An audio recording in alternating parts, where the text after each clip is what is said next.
aduga 2007 dagi iba hogiba Yendre Mansurlata Puraskar 2025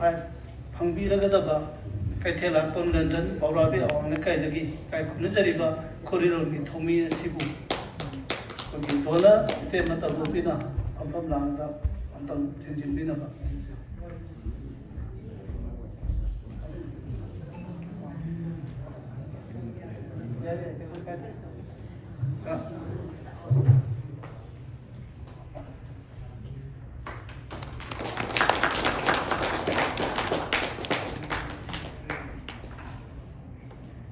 ahum suba haibati 2014 dagi piba hogiba singkhu marang maning sing Kabir Das mana phangiraga daba wagai therapy sab tagi kai gunajariba khorirongi thomi kirtisa luang koi phamam laga engsin binaba nuruk sari aduga oja dona oja kengana phamam lang pawba antam koi kai kunna pina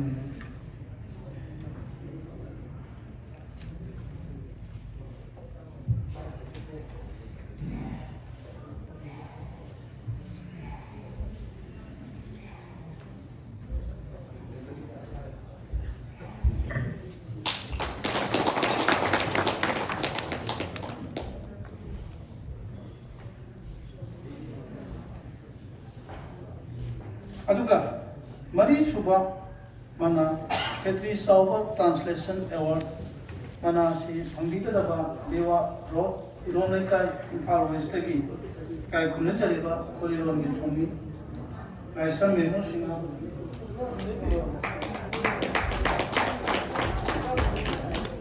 asamme no singa ana kati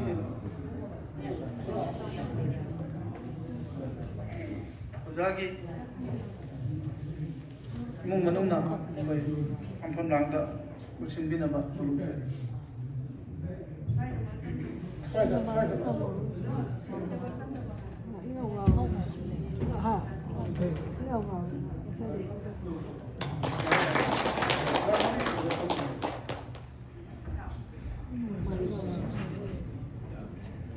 aduga manga suba koigi mana Khetri Nalini Saite mana bigadaba koigi Manipur gi mapanda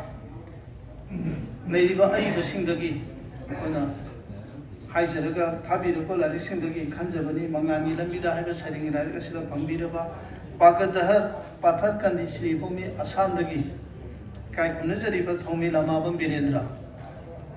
noluksari antang phamba thakta lekha piranaba haijari ja birendra si asamina nahata receive tobiraga taru suma phamanda phamandina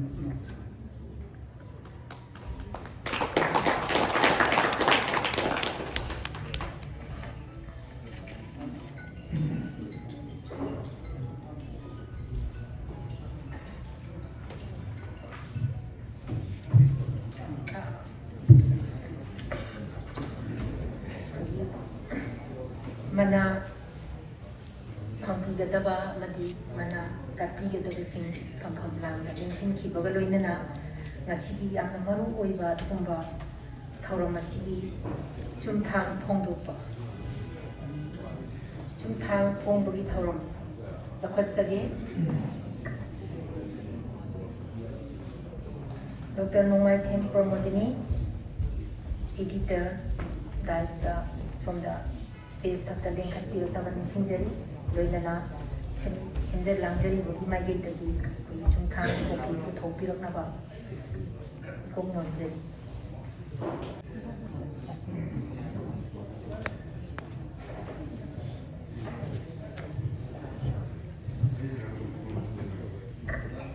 Masigi Chumthang, Pongdok Pinabaki Damakta, Kai Kunazariba, Professor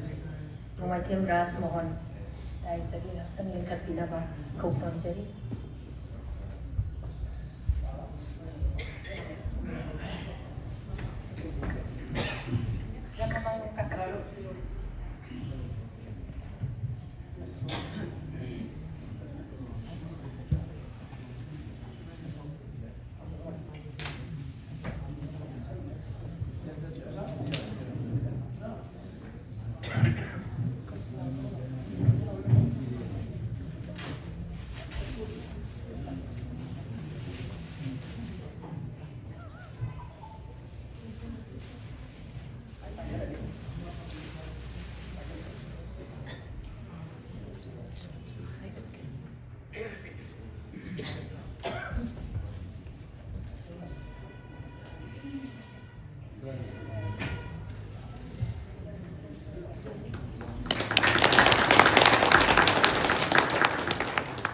Sahitya Seva Samiti Kakchinggi Yakai Gumapalak Suba Mako Kumonga Thorong Mari Lena Putu Seva Mokuni Panchurwa Masing Sumtang Bayang from that Landing Say.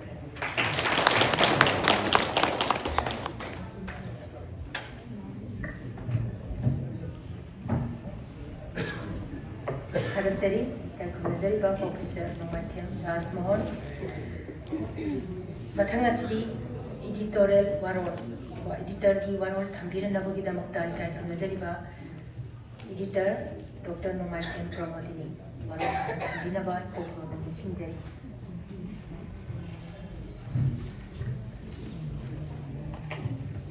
Lamdam sibu kolbi diba ibudo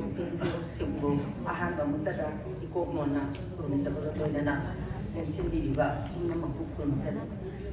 nasi Sahitya Seva Samiti Kaching Manipuri Yakai Mapan Suba Mako Kumon orang pagkakabagina na tungan ba saknay na ba shading iba di wari masa iba novel iba wari lagi translation na sing basta mana pembiraba award sinda award di bagi orang loina na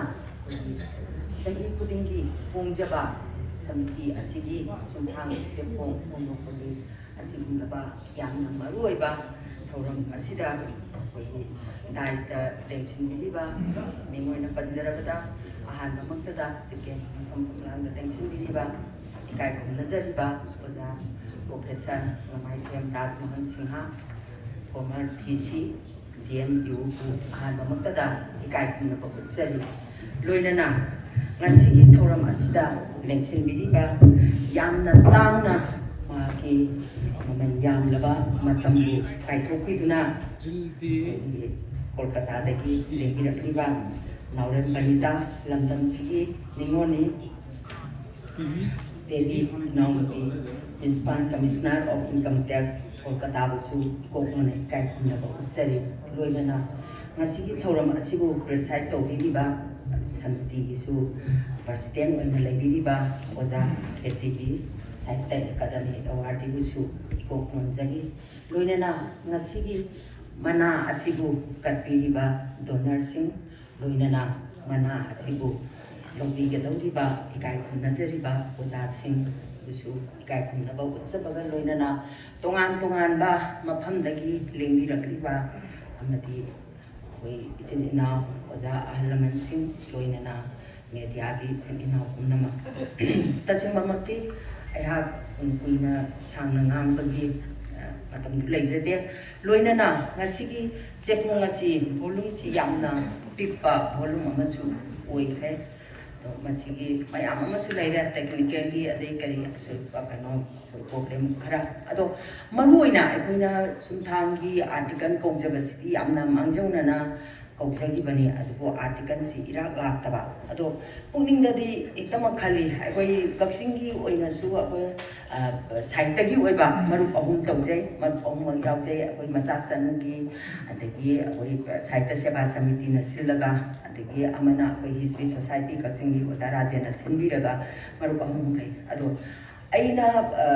khanjarambadi marup ahum sida Sahitya ga mari leinaba marup oibanina soidana thawdingi bifamsida saireng pabani amani da songthok pirakani wari macha paba wareng paba to akoi oja rajena pangthok pibasidi akoi to program mamamdi lei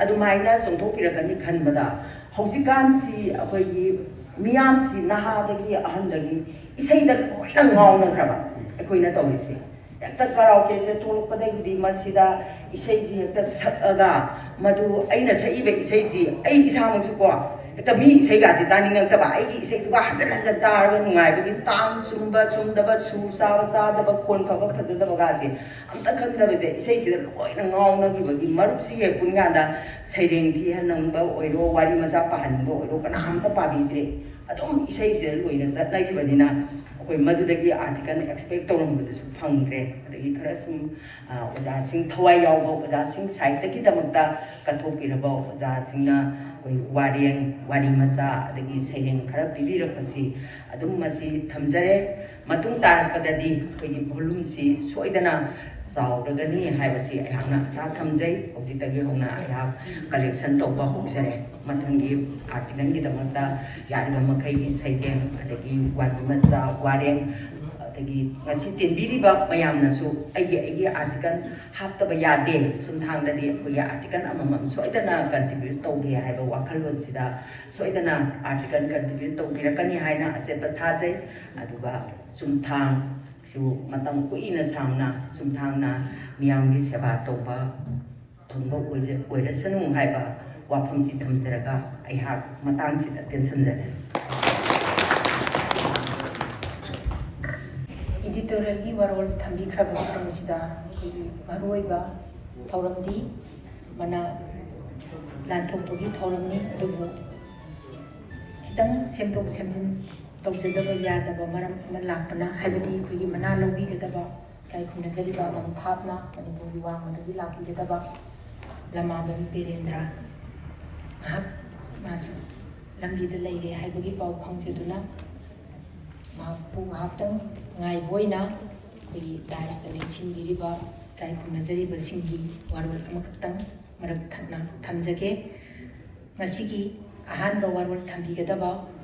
Professor Nomaitem Raj Mohan, former Vice Chancellor, Dhanamajuri University, Imphal, Oja Asidagi, Kogi, Masigi Samitigi, Mapok Kumon, Jumthang Phongba, Mati Mana Lanthopaga, Mari Lainana, Warul Kharan Thabina Bagidamakta, Ojabu, Iko Kumonna, Nishingjari.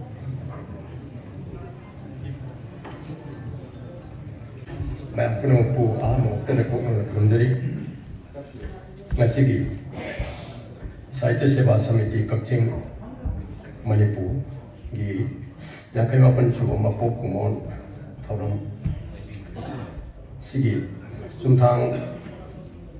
sepong hi phong ba amadi manaya lang thokpa thorum masigi tais the lengsim bi ba ikai kommentary ba thorum masigi president when lengsim bi ba ming when panjarbada kheti bira President Sahitya Seva Samiti Kakching Amu Tadikai Kunachari Matangda Naurem Benita Devi IRS Principal Commissioner of Income Tax Kolkata Ikai Kunachari Loinana Oyu Iti Yogir Priva Sri Robert Singh Ketimem IAS Commissioner, Social Welfare Kada, Government of Manipur, Amadi, Naurem Praveen Singh, IAS Secretary, Youth Affairs and Sports, Government of Manipur, Kai Kunachari. Loina, that's the next thing we're going Donor Singh, Yingwanamo Panjadragasu, Kai Kunachari, Loina, Awardee Singh, Congratulations, Pija Bukanana, Kai Kunachari. Rena mang lengsim biri baja guru sing sile na uchale se satri uja sing whether persons kuno kusori na kuno pronjari ai tentak na opong kitang khak pongdok jagi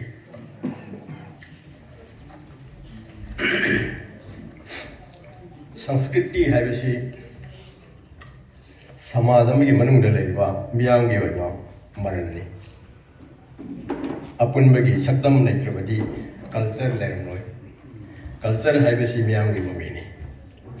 Manipur si culture gi lamdadi chawkalaba Greek civilization amani hana lobuda haimama thokoi hana kanjai laiba amagi khunai amagi chawat khongthangi thak lepada yamna maruba saktam ama lori basi Sanskriti amasung culture Vikrama Manipur state sina Apun Bharat ki Sanskriti da achauba khudol tawri masi yamna angapani Bharat ki classical dance form mari ki manungda Manipuri dance yawi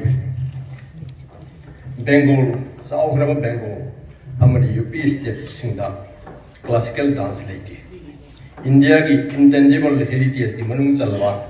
UNESCO na masak khangbiraba Raslila nat sankirtana Malamne Kudon Toriba, Geneski Awangba, Kudoni, Manipur. Manipurna Bharat Amadi Malemda Sagon Kangjai Kudun Tangri Nat Sankritan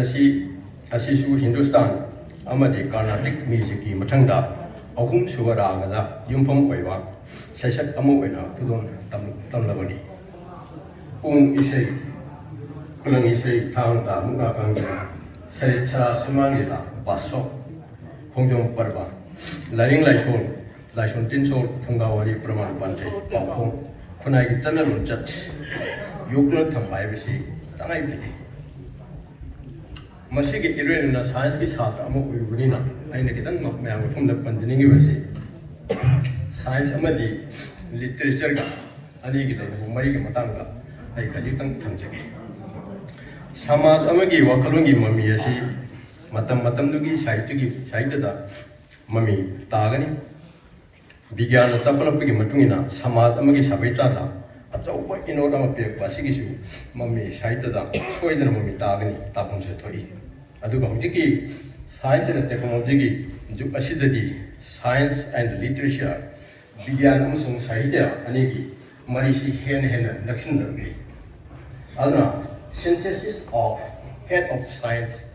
and Heart of Art Saibase Masida Kutava Malangi and we young and Saxinderba Topic Amasui Masiam Sudaga Wiki Lisingo Zamapan Kuntragi July Dram Siam significant by Batnamani Numida Sida 20th century fighting power of physicist and Nobel laureate Albert Einstein. I agree Guru Dev Rabindranath Tagore, Nobel laureate in literature, must invite Torga, burn the labor. Einstein remembered the Mokoyanishi, Warishane. Madugi, Yana significant way, Haduna, Mokoyani Dialoxi, Santi Nikatan, Namasi, Larry when put away winning dialogues. I'm going to copy. Zero copy, I'm going to say, I'm going to dialogues. I'm going to talk science, I'm going to talk literature. I need to dialogue, consolation. Anna, machines who science some special science some literature and she puts in a junction about Yanna Buki, Wakalungi, Mami, you're ready to over 1930, long back.